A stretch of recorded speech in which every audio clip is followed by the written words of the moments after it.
네, 반갑습니다. 사랑합니다. 서로 인사하겠습니다. 네.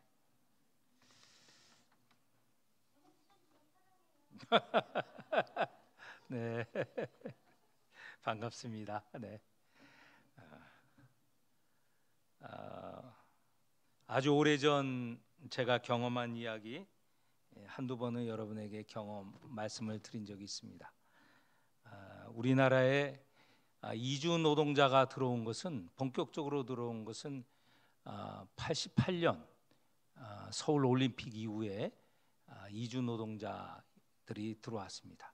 88년까지는 한국이 어디 있는지 잘 사는지 뭐 그걸 몰랐죠. 그런데 88년도 올림픽을 하면서 한국이란 나라가 있고 저 나라가 올림픽을 개최할 수 있고 또 이 TV에서 비추는 거 보니까 꽤 괜찮게 사는구나 하는 것을 알게 되었습니다. 그래서 88년이 지나면 외국인 노동자들이 한국에 들어옵니다. 그런데 그 당시는 대부분 불법 체류자, 그러니까 체류 한국에 와서 일하긴 일하는데 합법적으로 들어온 것이 아니고 이를테면 관광 비자 있죠. 잠깐 관광하러 들어왔다가 이 관광 비자는 뭐 길면 3개월이고 보통 1개월 또는 3개월까지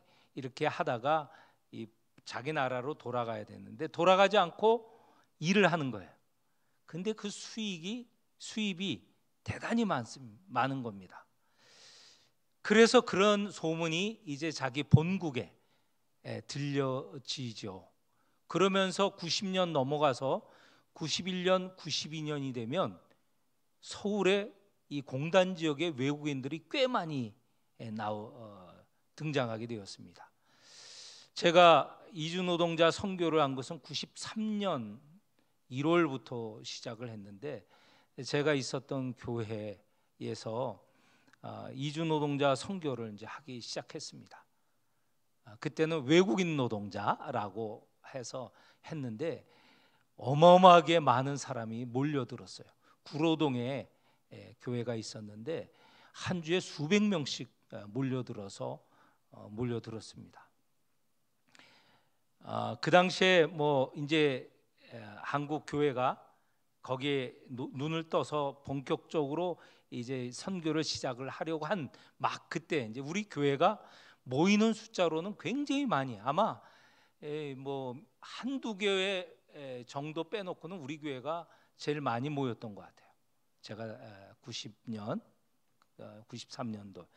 그래서 우리 교단에 서울에 꽤 큰 교회 뭐 말씀을 드리면 다 알 수 있으니까 제가 말은 안 하겠습니다. 거기서 선교 담당 그 목회자가 찾아왔습니다. 이주 노동자 선교, 외국인 노동자 선교가 굉장히 중요할 터인데 좀 배우러 왔다. 그래서 제가 그동안 경험한 몇 달간의 경험을 다 설명을 했습니다. 그리고 다시 돌아갔어요. 돌아가서 이제 그 교회에서도 이주 노동자 선교를 좀 준비를 하는데 시간이 지나도 그 교회에서 이주 노동자 선교를 한다는 이야기가 들려오지 않았습니다. 그래서 한번 알아봤죠. 그랬더니 그 담당 저를 찾아왔던 분이 저희는 이주 노동자 선교를 하지 않기로 했습니다. 그 대신에 제가 다녔던 교회가 열심히 하니 그 당시에 꽤 큰 액수를 월 이렇게 지원을 해드리겠습니다. 그래서 궁금하잖아요. 이 큰 교회에서 하기만 한다면 굉장히 큰 결과를 낼 수 있는 것인데 중요한 선교인데 왜 하지 않을까? 그 목회자가 하는 말이 당회에서 논의를 하는데 아까 이주 노동자가 대부분 불법 체류자라고 했죠. 아니 불법 체류자를 왜 교회에서 지원하냐고 이렇게 결정이 났다는 거예요. 교회가 합법자를 받아들여서 일을 해야지 불법 체류자를 받아서 왜 불법을 인정하고 불법 체류자를 위해서 일을 하느냐, 이렇게 결정이 났다는 거예요. 여러분 한번 생각해 보십시오. 이 불법 체류자라고 하는 사람, 불법 체류자라고 하는데 그거는 관리법상, 출입국 관리법상 법을 지키지 않는 면은 있지만, 그 사람이 한국에 와서 그때 부족한 한국인 노동력을 위하여서 일을 하고 하는 것은, 이 일하는 것은 뭐 불법이 아니거든요. 합법적인 일이거든요. 그래서 노동법 근로기준법에 따르면 노동을 하는 이는 그 사람이 어떤 신분이든 어떤 사람이든 임금을 지불하게 되어 있어요. 그런데 이 불법 체류자라는 것 때문에 교회가 선교하는 것 하지 못하게 결정을 놨다는 거예요. 그렇게 되면 아마 우리나라에 이전에 선교하였던 것도 다 할 수 없었던 일입니다. 왜냐하면 언더우드 아펜젤러 선교사님이 한국에 처음 들어와서 그분들은 어떻게 들어왔냐면 병원의 의사로 또는 학교의 교사로 들어왔어요.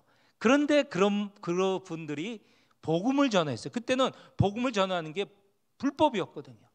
조선 시대 때 한말의 불법이었습니다. 그리고 모여서 예배 드리는 것 더더욱이나 불법이었어요. 그런데 그분들 다 그 일을 하는 것이죠. 하나님의 복음을 전하는 것은 모든 법에 우선하는, 이게 가장 중요한 일인 것은 이 복음이 전하여져서 복음을 받고 그리고 회개하고 주님께로 돌아오는 일은 그 어떤 법이 막을 수 있는 것이 아니에요. 기본적으로 말하면 예수님께서 복음을 전하시는 거, 그때 당시의 사람들은 오늘 우리가 읽기도 본문에 보기도 하지만 이 예수님께서 세리에게 복음을 전하시고 그를 부르시고 그의 집에 가서 식사를 하시는 것, 서기관과 바리새인들은 뭐라고 하냐면 저거는 죄인들과 만난다, 이렇게 평가를 했어요. 그리고 예수님도 복음을 전하다가 그것이 어떻게 되었습니까? 유대의 지도자들 그리고 로마의 빌라도에 의해서 불법으로 정하여졌기 때문에, 그래서 사형 언도를 받았잖아요. 초기에 초대교회에도 복음을 전할 때 얼마나 많은 핍박을 받았습니까? 왜 그렇습니까? 그것은 법적으로 불법이다 해서 핍박을 받은 것 아닙니까? 그 교회가 복음을 전하고 이주노동자를 불러서 또 찾아온 이주노동자에게 복음을 전하는 것, 그거는 무엇보다 우선해야 되는데, 이 체류법에 따른 그것을 범하였다 하여서 불법 체류자라고 복음을 전하는 기회를 막은 것은 너무나 잘못한 것이죠. 제가 그 이야기를 듣고 그것도 당회에서 정하였다는 것을 듣고 참으로 놀랐습니다. 어떻게 이런 것을 정할 수가 있었던가. 뭐 이제는 그런 어리석음에서 다 벗어났습니다. 이제는 어떤 교회든 그게 이주 노동자, 외국인 노동자가 체류법상 합법적이든 불법적이든 이제는 생각 안 하고, 교회들이 그런 의식은 이제 굉장히 높아졌습니다. 그래서 이주 노동자들에게 복음을 전하려고 다들 애를 쓰고 있습니다. 오늘 제가 방금도 말씀을 드렸지만 바로 그런 면을 만나게 됩니다. 오늘 우리가 읽은 본문에 보면 예수님 예수님이 14절에 보면 알페오의 아들이 레위가 세관에서 앉아 있는 것을 보시고 그를 부르시는 장면이 나옵니다. 나를 따르라 하니 그가 일어나서 따랐습니다. 뿐만 아니라 예수님께서 그의 집 세관이었던 레위의 집에 들어가서 같이 앉아 잡수실 때 식사를 하시는 것이죠. 많은 세리와 죄인들이 예수와 그의 제자들과 함께 있었다. 그러니까 예수님이 레위를 불렀고 레위지의 집에 들어가서 식사를 하시는데 그 집에는 레위만 있는 게 아니고 레위와 같은 그런 세리들, 그리고 레위가 당시에 그 죄인이라고 불렸는데 그런 죄인들이 함께 그 곳에 레위의 집에 와서 예수님과 함께 식사를 하게 되었다는 것이죠. 세리가 그 당시에 유대인들에게 비난을 받는 죄인의 한 종류라는 것은, 종류의 사람이라는 것은 여러분이 잘 아십니다. 왜 그렇습니까? 레위인들은 로마나 아니면 그 유대의 고위 관리들에게 세금을 거두는 권한을 삽니다. 로마 제국이나 또는 유대 고위 관리들은 직접 세금을 거두지 않고 동족 가운데, 유대인들 가운데 이 세금을 거두는 것을 돈으로 팔아요. 그래서 어느 정도 돈을 받고 그 권한을 사람들에게 넘겨주면 그 사람이, 세리가 세금을 거두는 것이죠. 당연히 자기가 돈 주고 산 것보다 훨씬 더 많은 그런 세금을 거두려고 하지 않았겠습니까? 그러니 동족을 수탈하는 거예요. 그래서 사람들이 두 가지 면에서, 하나는 이 로마 제국에 도움을 준다 하여서 죄인으로 불렀고, 또 하나는 많은 세금을 거두었기 때문에, 많은 사람들을 어렵고 힘들게 했기 때문에 죄인으로 불린 것이죠. 그래서 그들과 함께 같이 지내려고 하지 않았습니다. 교제를 하지 않았죠. 저희들은 죄인이다, 저들은 민족을 저버리고 또 연약한 사람들을 수탈하는 죄인이다, 손가락질을 하였지 그들과 함께 지내려고 하지 않았다는 것입니다. 그런데 예수님은 그런 세리인 레위를 당신의 제자로 부르신 거예요. 이 놀라운 일이죠. 여러분은 조금 전에 어느 큰 교회에서 이주 노동자들을 교회로 부르고 선교하는 일이 불법이다 해서 거절했다고 하지 않았습니까? 그런데 예수님은 당신의 그 천국 사역, 하나님 나라 복음을 전하는 이 귀중한 사역에 사실 제자들 가운데 하나라도 흠이 있으면 그 복음을 전하는데 얼마나 제한이 되겠습니까? 합법적이고, 그리고 그 당시에 인정받는 사람들을 불러 모아서 제자로 삼고 그들과 함께 사역을 하셔도 쉽지 않은 상황인데, 예수님께서 당신의 제자들 가운데 죄인이라고 불리는 사람을 부르신 거예요. 여러분이라면 어떻게 하시겠어요?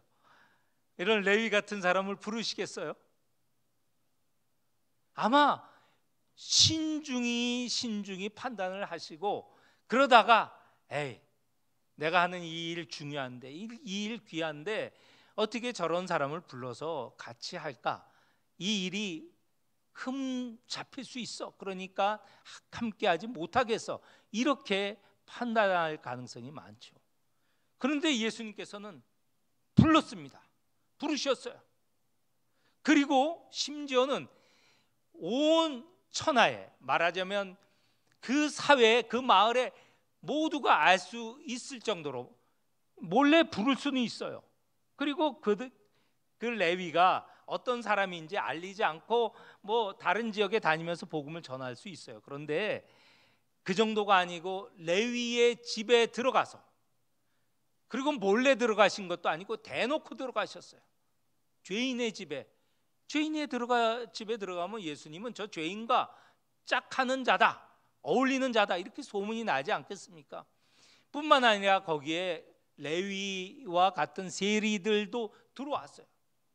그리고 다른 죄인들, 다른 죄인들 많이 있지 않겠습니까? 여러 창기라든가, 그리고 여러 지탄받는 그런 죄인들이 들어왔어요. 같이 식사를 하는 겁니다. 말하자면 예수님께서 대놓고 죄인과 함께 하시는 것이죠. 여러분은 어떠시겠습니까? 우리는 이럴 정도의 대범함이 있을까요?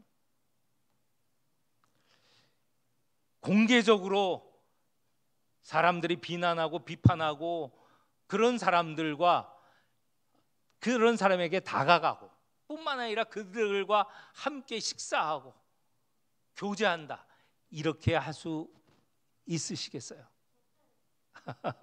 쉽지 않죠. 어렵겠죠. 근데 예수님은 그렇게 하셨어요. 그런데 그렇게 하실 수 있는 것, 다만 체면과 일의 효율성 때문에 그렇다면 예수님도 그렇게 안 하시는 게 더 편하실 수 있어요. 그렇지 않겠어요? 효율성, 남 눈치, 이런 거 생각해 보면 그렇게 하지 않았어야 되죠. 그런데 예수님은 그걸 분명하게 드러내놓고 하신 이유가 뭘까? 예수님은 바로 죄인을 부르러 오셨기 때문에 하시는 일이에요. 죄인을 부르시는, 세리와 같은 죄인을 부르셨고, 죄인을 부르시기 때문에 죄인의 집에 들어가셨고, 여러분 또 누가복음에 잘 나오잖아요. 삭개오는 세리 중에 장이에요. 세리 장이에요. 공개적으로 들어가셨어요. 여리고라는 게 꽤 큰 마을이거든요. 꽤 큰 도시예요. 거기에 세리장 삭개오의 집에 들어가셨어요. 다 알게 되는 거죠. 예수님은 죄인을 부르러 오셨기 때문에, 그것이 당신이 이 땅에 오신 목적이시기 때문에 그들을 만나고 부르시고 그들과 함께 식사를 하시는 것이죠. 사실 그 일 때문에 예수님이 이와 같은 일을 하시기 때문에 우리 모두가 다 구원을 얻게 된 것 아닙니까? 하나님 앞에 모든 사람이 다 죄인입니다. 어느 누구도 하나 바로 설 수 있는 사람 없어요. 한 사람도 의인이 없다고 하였습니다. 정도의 차이는 있겠죠. 사람이 보는 정도의 차이. 저거는 좀 더 괜찮아, 저 사람은 정말 더 나쁜 사람이야. 그런데 그거는 우리가 만든 법, 우리가 만든 실정법에 따라서 좀 더 나을 수 있고 못할 수 있어요. 그러나 사람의 본성, 사람의 본래의 생각, 본래의 의도를 보면 하나님 앞에 바르게 설 수 있는 사람이 없습니다.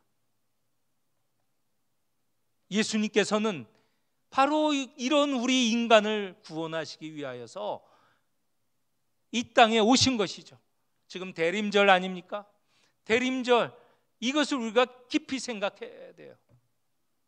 저 하늘 자리를 포기하시고 버리시고 이 땅에 오신 목적이 바로 우리를 부르시기 위해서, 우리를 생명의 자리, 식탁의 자리, 함께 교제하시기 위하여서 이 자리로 이 땅에 오신 것이죠. 그리고 우리를 부르신 것이죠. 그것의 대표적인 표현이 오늘 이 세리의 집에, 세리를 부르시고 세리 집에 들어가신 것이고, 삭개오를 부르시고 삭개오 집에 들어가신 것이고, 또 모든 일을 다 불러 함께 식사하기를 원하시는 것입니다.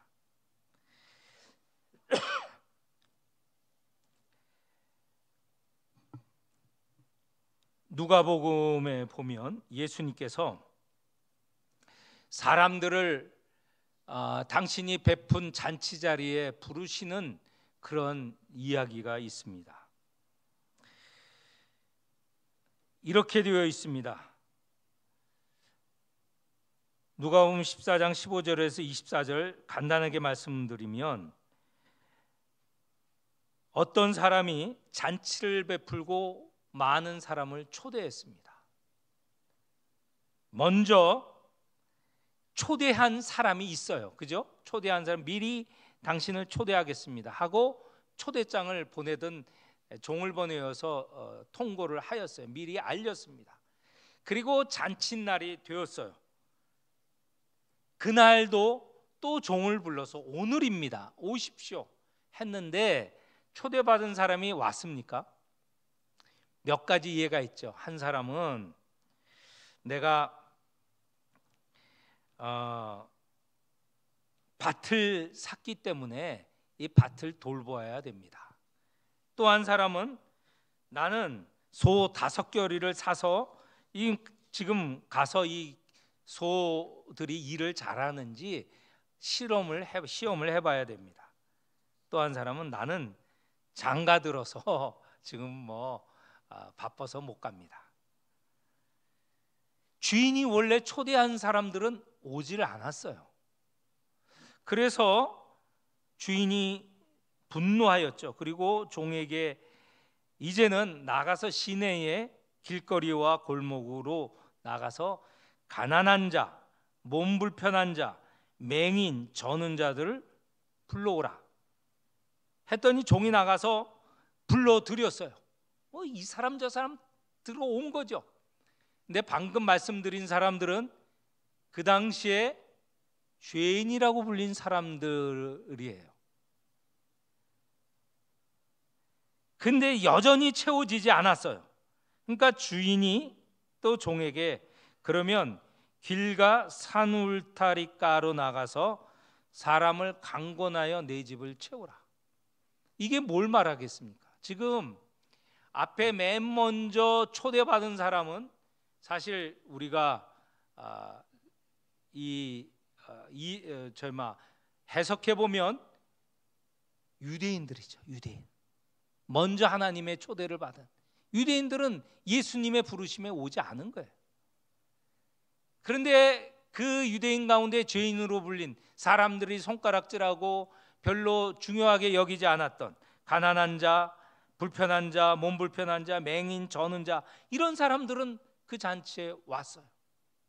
그걸로도 채워지지 않으니 마을 경계에 있는 산울타리가, 길과 산울타리가로 나가서 사람을 부르라.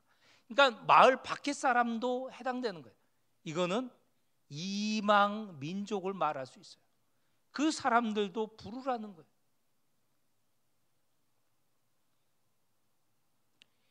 이 사람들은 또 들어오는 것이죠. 마태복음에는 이렇게 또 표현되어 있어요. 마태복음 8장에 보면 또 너희에게 이르노니 동서로부터 많은 사람이 이르러 아브라함과 이삭과 야곱과 함께 천국에 앉으려니와, 여기에 천국에 앉는다 할 때 이 앉으려니와라는 말은 식탁, 밥을 먹을 때 어떻게 먹습니까? 이 당시에 유대인들은 비스듬히 누워서 반쯤 누워서 식사한다고 그랬잖아요. 식사하는 걸 말합니다. 천국에 앉으려니와, 천국에서 잔치에 참여하려니와 라는 뜻과 같아요. 그러니까 동서로부터 모든 사람들이 다 불리움을 받은 것이죠. 이것이 예수님에게서 이루어지는데, 구약의 이사야서에는 앞으로 모든 이들이 잔치 자리에 불리움을 받을 것을 이야기를 했습니다. 이사야서 25장에 만군의 여호와께서 이 산에서 만민을 위하여 기름진 것과 오래 저장하였던 포도주로 연회를 베푸시리니 하면서 이 산은 바로 시온산, 성전이 있는 시온산을 말하죠. 이 산으로 만민이 와서 잔치에 참여할 것이라는 거예요. 그 잔치에는 기름진 것과 오래된 포도주가 있어요. 굉장히 좋은 음식들로 준비가 되어서 잔치가 이루어지는 것이죠. 이렇게 될 것이다. 이미 이사야 선지자가 예언을 하였어요. 거기에 또 이렇게 말합니다. 이사야 선지자가 25장에 계속 말을 하는데, 이 산에서 모든 민족의 얼굴을 가린 가리개와 열방 위에 덮인 덮개를 제하시며, 그러니까 열방 이방에게 지금 가리워졌던 그 구원의 소식, 천국 잔치에 참여하는 이 기쁨이 가리워져 있는데 그것이 다 들려지고 그 사람들이 다 초대를 받을 것이라는 것입니다. 그리고 그 주 여호와께서 모든 얼굴에서 눈물을 씻기시며 자기 백성의 수치를 온 천하에 제하시리라. 이렇게 구약의 이사야 선지자를 통하여서 이 잔치 자리, 식탁의 자리는 유대인만이 아니라, 이스라엘만이 아니라 모든 백성이 초대받을 것을 미리 얘기를 하셨습니다. 하나님께서 이사야 선지자를 통해서 말씀을 하셨고, 이 일이 실질적으로 일어난 것은 바로 예수님이 오시고 예수님의 식탁 자리에 그 일이 일어나게 된 것이죠. 먼저 초대받은 자는 오지 않았어요. 어떻게 됩니까? 오늘 우리가 읽은 본문 16절에 보면 바리새인의 서기관들이 예수께서 죄인 및 세리들과 함께 잡수시는 것을 보고 그의 제자들에게 이르실 때 어찌하여 세리 및 죄인들과 함께 먹는가? 이렇게 먼저 초대받았던 바리새인 서기관들, 그들은 그 잔치에 오지 않았어요. 오히려 비판했어요. 비난했어요. 어떻게 죄인들과 어울리느냐? 그런데 예수님께서는 바로 이 죄인과 세리들을 불러서 함께 식사를 하시는 것이죠. 그리고 예수님이 앉으신 그 식탁에는 나중에 보면 이방인도 오게 될 것입니다. 수로보니게 여인 이야기가 있잖아요.